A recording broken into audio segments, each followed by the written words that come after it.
What's going on, guys? It's Jackson with We Major Anime back again with another ranking the 9 whatever video. Today we're going to be ranking the 9 Titans from Attack on Titan. So without further ado, we're going to jump right on into it. Saucy. At number 9, we got the Cart Titan. It is definitely the weakest Titan.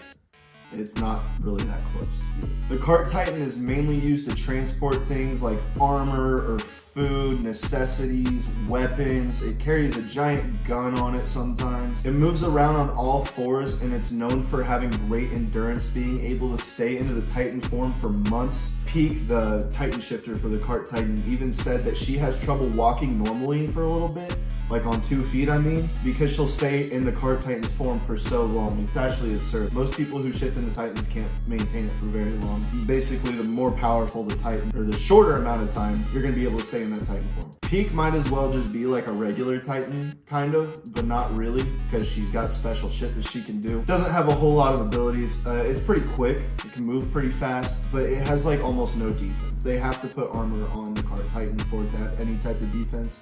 And even in that case, it's kind of iffy, especially with the Thunder Spears. Peak, on the other hand, herself though, has really good intuition and battle IQ, so she really has a good idea of where she's supposed to be, at what time, and how to handle certain situations. So that's cool, because she knows how to take care of the Titan and make it useful. But in reality, I mean, in a fight with any of the other 8 on this list, it's getting mopped. At number 8, we got the Jaw Titan. Now, Ymir's was super, it was okay, but it was pretty weak, so we're not going to talk that much about her. We're going to mainly focus on Porco, because we also don't know that much about his brother Marcel, because he got eaten by Ymir, and that's how she got the Jaw Titan. So we don't know a whole lot about him, other than the fact that he was like super smart, was supposed to be the leader of the Titan shifters at the time, until Zeke became a Titan later down the road. But that's beside the point. So Porco, just like his brother, was really smart with a very good battle IQ. He knows what he's supposed to do, where he's supposed to be, and how to efficiently use his Titan to the best of its ability. Now, the Jaw Titan is known for having extremely strong jaws and claws. Now, these jaws are so strong, they can even break the Titan crystal that holds the Warhammer Titan, or the same crystal that Annie had when she trapped herself to not get killed by Mikasa and Eren and all them. Porco can break this with his Jaw Titan. It's actually crazy. They're super strong. They're really fast as well. They're really hard to catch. It's definitely the fastest of the Titans. I think the Cart would probably be pretty close second. It is really small, however, so this makes it easier to maneuver around a battlefield, dodge attacks, attack with efficiency and swiftly. Low-key though, RIP Porco, man. At number 7, we got the Armored Titan, and let me tell you, I fucking hate Reiner Braun. He's a little bitch. He's got so many problems. It's actually crazy. He's literally just terrified of Eren too. I get, I don't get it because I didn't fucking live it, but I understand that what he did and what he's doing is probably really stressful and taxing on the mind and soul. So I can understand how he has this little fucking personality crisis, identity disorder, whatever you want to call it, on top of the fact that he's just terrified of everything all the time, and he has to find, he still finds will to fight, but man, I just don't like him. But let's talk about his Titan, the Armored Titan. Now, the Armored Titan is really only known for having extremely hardened skin, why it's called the Armored Titan. Not very fast. He's pretty strong. He's able to shed his armor so he can move a little faster. When he broke the wall, he's able to shed his armor wherever on his body to lighten his body a little bit, able to make him able to run faster so that he could just run through the wall. It's pretty kind of crazy. At the same time though, it's not a whole lot. He literally gets bitched by Eren so many times. It's comical. Literally, the first time they ever fucking fought, Eren had no idea how to use his Titan like that, and he still whooped his ass. What the fuck is going on, bro? Get your shit together and fight for what you're supposed to be fighting for. What the fuck are you doing out there? My bad, that was a little aggressive. In general, to reiterate, his biggest feat in the entire series was breaking the wall. He hasn't really done a whole lot since that, and if he has, he wasn't very successful. Number 6, we got the female Titan. Now, in my opinion, the female Titan is probably the most versatile of all the Titans. You could argue that a different one was that's further up on the list, but I would say the female Titan because the female Titan has the ability, she can eat parts of other Titans and gain their abilities. For instance, she can scream and summon Titans, and she can't do it that well. She can't control them, but she can summon them. She can use hardening. She's fast, she's strong, she has great close combat ability. On top of that, Annie is extremely smart. She is a genius and has insane combat prowess. She puts Eren and Reiner in their place all the time during their time in the cadets.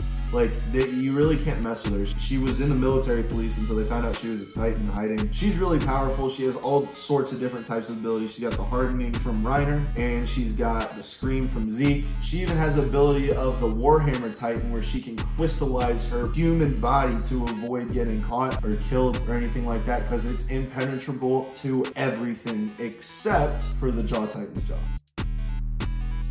Coming in at rank number 5, we got the Colossal, also known as the Colossus Titan. This Titan is a walking nuke. Like, this thing can take out entire cities, even probably countries by itself, no problem. It's the biggest of all the Titans, like by far, super tall. However, this also is a drawback because it makes it super slow. However, it is very hard to get close to, even though it is slow, because it has the ability to turn its muscle mass and emit it into steam. Really hot steam, the type that'll burn you to death. Look at Armin, he turned into a piece of burnt bacon. It can emit steam to get you to go away from it. However, this decreases its muscle mass, and eventually, if they do this for too long, the person who is controlling the Titan will be kicked out of their Titan form. This is also the Titan that kicked Walmaria open, the one that killed Eren's mom, or like almost killed Eren's mom and destroyed his house. Pretty devastating. Fuck you, Bertolt. And it's so big that when the Titan Shifter decides to shift into this form, it creates a massive explosion. Normally there's like a little lightning strike or whatever that looks pretty cool, but with the Colossus Titan, it explodes. When Armin transforms, he has to do it when he's in the ocean, like far away from the city, so he doesn't destroy anything yet. The Colossal Titan is scary. It's the type of Titan you have a nightmare about.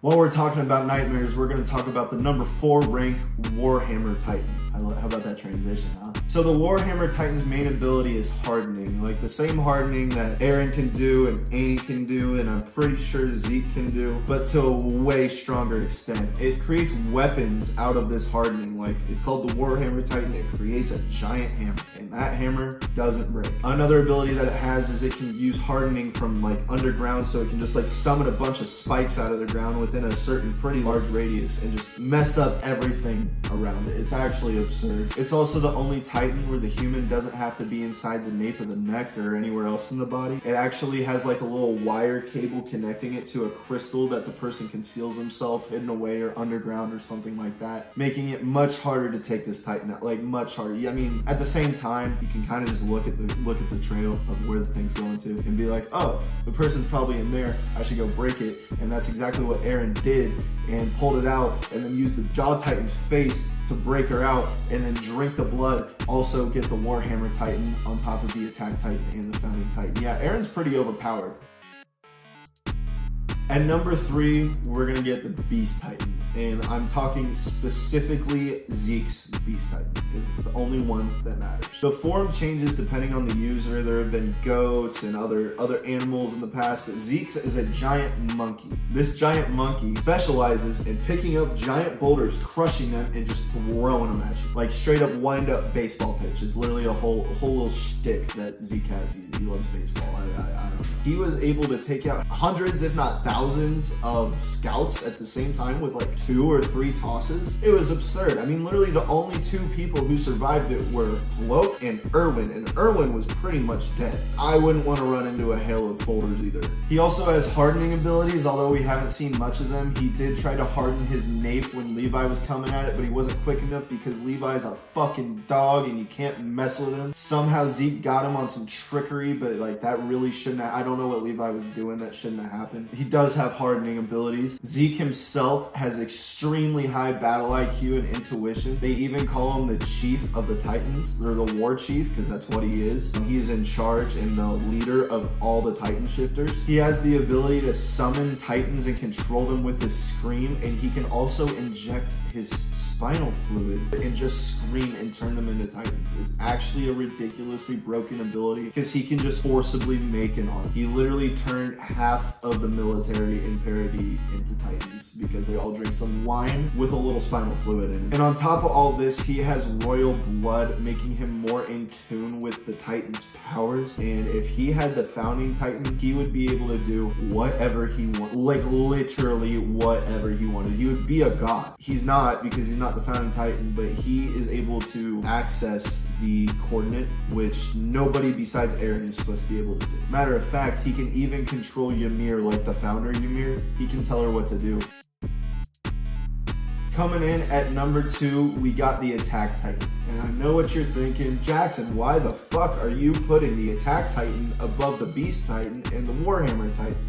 And let me tell you why. Because it's fucking Eren's Attack Titan. First of all, he just decimated the Warhammer Titan. Zeke really hasn't been able to do shit against him, that, like himself really either. So that's why I'm putting Eren above it. Now, granted, Eren has the founding Titan, so that helps a lot. I don't know, I'm putting him at number 2, deal with it. The Attack Titan is very, very, very, very, very strong in close combat. It is the whole reason its name is the Attack Titan. It also has hardening abilities. He was able to patch the hole in Wall Maria with his hardening abilities. So, I mean, that's pretty impressive. He can harden just as well as bat any other Titan besides maybe the Warhammer Titan. Which, after that feat that he got of closing the wall, he actually ate the Warhammer Titan, or drank the Warhammer Titan. So he is the Warhammer Titan now. So now he's got 3 of them. What are you going to do against the guy that's got 3 of the 4 most powerful Titans in his arsenal? Nothing. Now, Eren uncovered a hidden ability of the Attack Titan, in the fact that he is able to see all of the past holders of this Titan's memories, except they're normally pretty spotty. However, with the Attack Titan, Eren revealed that you can actually see the future holders' memories as well. Eren Kruger also did this, the guy from Marley, Grisha Yeager's sort of friend, the owl. We might do a little video about him someday because he's a pretty interesting guy. He alluded to it, and then Eren proved it. Like, when you already know what's gonna happen in the future, how's anyone gonna stop you?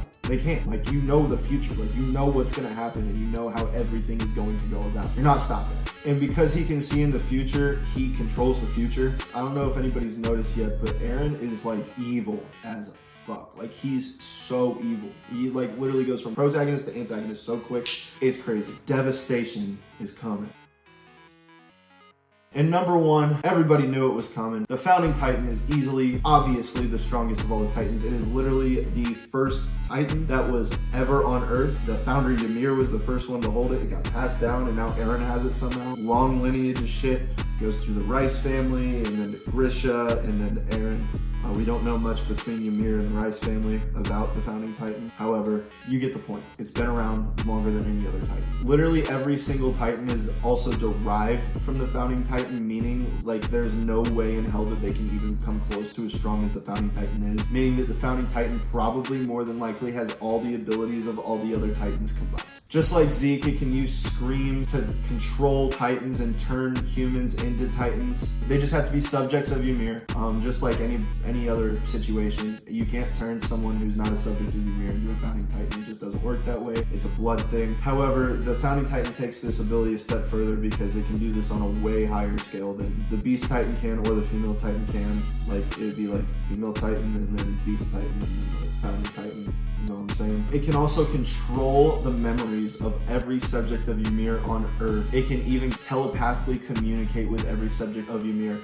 And it can control the biology of the bodies of the subject of Ymir. Like, for example, they were going to euthanize every subject of Ymir, every Eldian, so that they couldn't have kids, so Titans wouldn't exist anymore. Eren ain't with a euthanization thing. He just wants to protect his country. I get it. He's been through a lot. His family died. Like, he killed his own father on accident, kind of got forced to. Watched his mother get eaten by a Titan in front of him. Watched Hannes get eaten by the same Titan in front of him. Shit's fucking... I get it, man. Like, it's just... He's so angry.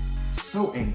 I get it, but like, that's just my interpretation. I mean, he's got full reason to be angry, but so yeah, founding Titan, number 1.